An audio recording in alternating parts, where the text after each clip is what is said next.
తెలంగాణ రాష్ట్ర వ్యాప్తంగా పలు జిల్లాలలో కుండపోత వర్షం కురుస్తోంది. ఎక్కడికక్కడ వాగులు వంకలు అన్నీ తెగిపోయి గ్రామాలన్నీ కూడా మునిగిపోయాయి. రహదారులన్నీ కూడా జలమయమైపోయాయి. జనజీవనం అస్తవ్యస్తమైపోయింది. మరి ప్రస్తుతం పరిస్థితి ఏ విధంగా ఉంటుంది? రానున్న 2-3 రోజులలో తెలంగాణ రాష్ట్రంలో ఎక్కడెక్కడ ఏ విధంగా వర్షాలు కురవబోతున్నాయి ఏంటి అనేది కూడా అడిగి తెలుసుకుందాము. మనతో పాటు వాతావరణ శాఖ అధికారి శ్రీనివాస్ గారు ఉన్నారు. మిగతా విషయాలను ఆయన మాటల్లోనే అడిగి తెలుసుకుందాము. నమస్తే సార్. సార్, గత 2 రోజులుగా చూస్తున్నాము కొన్ని జిల్లాలలో కుండపోత వర్షం కురుస్తోంది. All time highest rainfall record కూడా నమోదయ్యింది. ప్రస్తుతం పరిస్థితి ఏ విధంగా ఉంది అంటారు? ఈ నెల 26వ తారీఖు నాడు మనకి వాయువ్య బంగాళాఖాతం ప్రాంతంలో ఒక అల్పపీడనం ఏర్పడిందండి.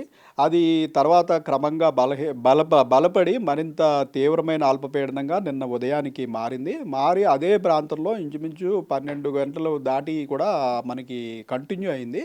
అయితే దానికి సంబంధించిన ఉపరితల ఆవర్తనం అంటే ఆ ప్రతి ఒక్క సైక్లోనిక్ సర్క్యులేషన్కి లో ప్రెషర్ ఏరియాకి కూడా సర్ఫేస్ ఆఫ్ ద సీ నుంచి కొంత ఎత్తు వరకు దాని ప్రభావం ఇదే సర్క్యులేషన్ అనేది ఉంటుంది. ఈ సిస్టమ్కి ఒక 7 to 8 కిలోమీటర్స్ వరకు కూడా దాని యొక్క ఉపరితల ఆవర్తనం అనేది ఉంది. అది ఆ ఉపరితల ఆవర్తనం ఎత్తు పెరిగే కొద్దీ స్ట్రైట్గా లేకుండా మనకి వాలు ఉంటాయి. అది ఆ వాలు అంతా వచ్చి మనకి ఇంచుమించు తెలంగాణ ప్రాంతంలోకి ఉపరితలం పై ప్రాంతం మనకి వాలి ఉంది. దీనివల్ల ఏమైందంటే మనకి కాన్ఫ్లుయెన్స్ ఆఫ్ మాయిశ్చర్ అంటాం, అంటే తేమగాలుల యొక్క సంగమం. అంటే మనకి బంగాళాఖాతంలో అల్పపీడన ప్రాంతం ఉన్నప్పుడు వేగంగా అటువైపు అరేబియన్ సముద్రం నుంచి తేమగాలులు వీస్తుంటాయి. ఈ బంగాళాఖాతంలో ఉన్న అల్పపీడన ప్రాంతానికి చేరుకున్న తర్వాత అక్కడ మళ్ళీ ఇవి యాంటీ క్లాక్ వైజ్లో తిరుగుతూ మళ్ళీ ఆ తేమంతా కూడా ల్యాండ్ మాస్ మీదకి రీడైరెక్ట్ చేయబడుతుంది. ఈ రీడైరెక్ట్ చేసినవి రెండు కూడా ఇంచుమించుగా నిన్న ఏమైందంటే మనకి సెంట్రల్ తెలంగాణలో కేంద్రీకృతమై ఉండటం వల్ల ఒక కామారెడ్డి జిల్లాలో అత్యధికంగా 48 గంటల్లో 65 సెంటీమీటర్ల వర్షపాతం పడటం జరిగింది. కామారెడ్డికి నైబరింగ్గా ఉన్న ప్రాంతాల్లో మనకి ఈ మెదక్, నిజామాబాదు, సిద్దిపేట, సంగారెడ్డి, నిజామాబాదు ఈ ప్రాంతాలన్నింటిలో కూడా 20 నుంచి 30 సెంటీమీటర్ల వర్షపాతం పడడం జరిగింది. కామారెడ్డిలో ఈ ముఖ్యంగా ఇటు ఈస్ట్ సైడ్లో ఉన్న ప్రాంతంలో 41 సెంటీమీటర్లు ఒక ప్రాంతంలో అత్యధికంగా రికార్డ్ అవ్వడం జరిగింది 24 గంటల్లో. అయితే ఇప్పటి వరకు చూసుకుంటే ఈ విధంగా ఎప్పుడైనా నమోదయ్యింది అంటారా? మనకి కామారెడ్డి ప్రాంతంలో ప్రస్తుతం ఉన్న రికార్డులో ఇంతకంటా ఉన్నట్టుగా లేదండి. అయితే మనం దీర్ఘకాలిక రికార్డులు ఇంకా పరిశీలించు గత 10-15 సంవత్సరాలు 20 సంవత్సరాల్లో ఇదే రికార్డుగా భావిస్తున్నాం. సో ఈ రోజు పరిస్థితి ఏ విధంగా ఉండొచ్చు అంటారు? ఏ జిల్లాలకు ఏ కలర్ వార్నింగ్స్ అనేవి ఇవ్వడం జరిగింది? ఈరోజు మార్నింగ్ నుంచి చూసినట్టయితే మనది ఇది కరెంట్ రాడార్ పిక్చర్ అండి. ఇందులో చూసినట్టయితే మార్నింగ్ నుంచి మేము గమనిస్తున్నాం ఈ ప్రాంతంలో ఇంకా క్లౌడ్ మాస్ అట్లాగా పెర్సిస్టింగ్ ఉంది.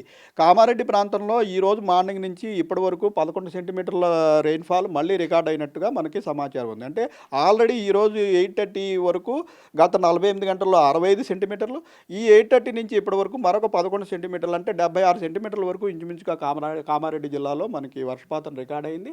అలాగే ఈ అల్పపీడనం అనేది ఈరోజు ఉదయాన్న మనకి దక్షిణ ఛత్తీస్గఢ్ ప్రాంతంలో తీరాన్ని దాటిన తర్వాత జనరల్గా సిస్టమ్ వీకెన్ అయిపోతుంది. సో ఇది తీవ్ర అల్పపీడనం నుంచి ఒక గ్రేడు బిలో వెళ్ళిపోయి మనకి అల్పపీడనంగా మారింది. దీనికి సంబంధించిన ఉపరితల చక్రవాత ఆవర్తనం అనేది ఇప్పుడు 5.6 కిలోమీటర్స్ వరకు ఉంది. అయితే స్టిల్ మనకి తెలంగాణ ప్రాంతంలో మాయిశ్చర్ కాన్సన్ట్రేషన్ అనేది ఉంది, కంటిన్యూ అవుతుంది. కాబట్టి మనం ఈరోజు కూడా ఒక 4 జిల్లాలకి రెడ్ అలర్ట్ పెట్టడం జరిగింది. ఈ రెడ్ అలర్ట్ ముఖ్యంగా రెయిన్ఫాల్ అంత పడినా పడకపోయినా ఈ ప్రాంతం అంతా కూడా అప్రమత్తంగా ఉండాల్సిన అవసరం ఉంది. ఎందుకంటే ఈ ప్రాంతంలో జలాశయాలు, చిన్న చిన్న చెరువులు, కుంటలు అన్నీ నిండిపోయి ఉంటాయి. ఏమాత్రం వర్షం ఫర్దర్గా పడినా గట్లు తెగి అవన్నీ వరదలుగా సంభవించే అవకాశం ఉంది. ఈ ఉద్దేశంతో ఒక 4 జిల్లాలకి మనం ఇప్పుడు కామారెడ్డి, నిజామాబాదు, నిర్మల్, జగిత్యాల ఈ 4 జిల్లాలకి ఈ రోడ్డు రెడ్ అలర్ట్ కంటిన్యూ చేస్తున్నాము.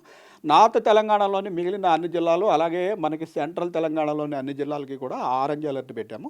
ఆరెంజ్ అలర్ట్ అంటే ఈ జిల్లాల్లో ఒక 2-3 చోట్ల 12 నుంచి 19 సెంటీమీటర్ల వరకు రెయిన్ పడే అవకాశం ఈ రోజు ఉంటుంది. ఇదే విధంగా వర్షాలు ఇంకా ఎన్ని రోజుల పాటు కొనసాగే అవకాశం ఉంది అంటారు? మనకి ఈ సిస్టమ్ ఆల్రెడీ ల్యాండ్ మాస్ మీదకి వచ్చేసిన తర్వాత గ్రాడ్యువల్గా వీకెన్ అయిపోతుంది. ఆల్రెడీ మనం తీవ్ర అల్పపీడనం నుంచి 1 స్టెప్ బిలో అల్పపీడనంకి వెళ్ళిపోయాము. ఈరోజు సాయంత్రం రాత్రికి ఇది మరింత బలహీనపడి గ్రాడ్యువల్గా వాయువ్య దిశలో ప్రయాణించి రేపటికి ఛత్తీస్గఢ్ దాటి మధ్యప్రదేశ్లోకి ప్రవేశిస్తుంది. అది వీకెన్ అయిపోతుంది, ప్లస్ మన నుంచి దూరంగా వెళ్ళిపోతుంది. కాబట్టి రేపటికి ఎఫెక్ట్ చాలా వరకు తగ్గిపోతుంది. అందుకని రేపు ఓన్లీ నార్త్ తెలంగాణలోని ఒక 5-6 జిల్లాలకి ఆదిలాబాద్, కుమరంభీం, మంచిర్యాల, జయశంకర్, ములుగు, మహబూబాబాద్ ఈ జిల్లాలకి ఎల్లో అలర్ట్ మాత్రమే పెట్టడం జరిగింది. అంటే భారీ వర్షం సూచన 7 నుంచి 12 సెంటీమీటర్ల లోపు ఈ జిల్లాల్లో 1-2 చోట్ల రేపు పడే అవకాశం ఉంటుంది. రాష్ట్రంలోని మిగిలిన అన్ని జిల్లాల్లో కూడా రేపు కూడా క్లౌడీనెస్ కంటిన్యూ అయ్యి లైట్ టు మోడరేట్ రెయిన్ పడే అవకాశం ఉంది. సో జిహెచ్ఎంసీ పరిధిలో చూసుకుంటే వాతావరణం ఏ విధంగా ఉండొచ్చు అంటారు? హెవీ రెయిన్స్ ఏమైనా ఉన్నాయి అంటారా? జిహెచ్ఎంసీ పరిధిలో ఈరోజు రేపు క్లౌడీనెస్ కంటిన్యూ అవుతుంది. ఈరోజు లైట్ టు మోడరేట్ రెయిన్, ఈరోజు సాయంత్రం కొంచెం 1-2 ప్రాంతాల్లో మనకి హెవీ స్పెల్స్ కాదు, కొంచెం ఇంటెన్స్ స్పెల్స్, అంటే ఒక 15-20 మినిట్స్ ఇంటెన్స్ స్పెల్స్ 2-3 ప్రాంతాల్లో ఎక్స్పెక్ట్ చేస్తున్నాం. అందుకని ఎల్లో అలర్ట్ పెట్టడం జరిగింది. రేపు చూసుకున్నట్టయితే ఈ ఎఫెక్ట్ చాలా వరకు తగ్గి బట్ క్లౌడీనెస్ అయితే కంటిన్యూ అవుతుంది. అక్కడక్కడ డ్రిజిల్, లైట్ రెయిన్, కొద్ది చోట్ల మోడరేట్ రెయిన్కి మటుకే అవకాశం ఉంది. సో ఈదురుగాలుల ప్రభావం ఏ విధంగా ఉండొచ్చు అంటారు? ఈదురుగాలు ముఖ్యంగా ఈ వర్షం పడిన సమయంలో మనకి 30-40 కిలోమీటర్ల వేగంతో ఈదురుగాలు గీచే అవకాశం ఉంది. Thank you sir, thank you so much. ప్రస్తుతం చూసుకున్నట్లయితే కూడా తెలంగాణ రాష్ట్ర వ్యాప్తంగా పలు జిల్లాలలో మనకి కుండపోత వర్షం కురుస్తోంది. ఎక్కడికక్కడ కూడా జనజీవనం స్తంభించిపోయినటువంటి పరిస్థితులు ఉన్నాయి. ఈ రోజు కూడా 4 జిల్లాలకైతే వాతావరణ శాఖ రెడ్ అలర్ట్స్ని జారీ చేసింది. ప్రధానంగా చూసుకుంటే ఇటు కామారెడ్డి, నిజామాబాద్, నిర్మల్, జగిత్యాల ఈ జిల్లాలకైతే రెడ్ అలర్ట్ని జారీ చేయడం జరిగింది. అదేవిధంగా ఇటువైపు చూసుకుంటే మొత్తంగా ఆరెంజ్ అలర్ట్ని కూడా జారీ చేశారు. ఈ జిల్లాలలో ఉన్నటువంటి ప్రజలు అప్రమత్తంగా ఉండాలని, అదేవిధంగా అక్కడ ఉన్నటువంటి అధికారులకి కూడా ఎప్పటికప్పుడు హెచ్చరికలు, సూచనలు జారీ చేస్తున్నారు.